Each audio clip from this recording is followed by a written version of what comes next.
दरवर्षी शिवभक्त महाशिवरात्रीची मोठ्या आतुरतेने वाट बघत असतात. त्यामुळेच हिंदू धर्मात महाशिवरात्रीला खूप महत्त्व आहे. फाल्गुन महिन्याच्या कृष्ण पक्षातील चतुर्दशी तिथीला महाशिवरात्र साजरी केली जाते. यंदा महाशिवरात्री 26 फेब्रुवारी म्हणजेच उद्या बुधवारी साजरी केली जाणार आहे. या दिवशी महादेवाची मनोभावे पूजा आराधना केली जाईल.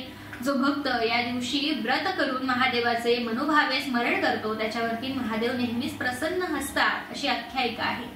महाशिवरात्री तिथीची सुरुवात उद्या 26 फेब्रुवारी रोजी सकाळी 11:08 होईल. महाशिवरात्र तिथीची समाप्ती 27 फेब्रुवारी रोजी सकाळी 8:08 असणार आहे.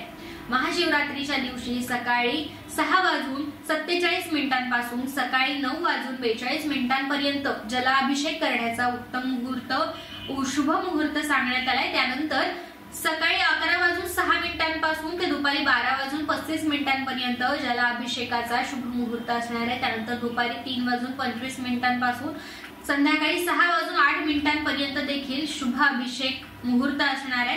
रात्री 8:54 पासून ते रात्री 12:01 उत्तम मुहूर्त असेल असं सांगण्यात आलंय.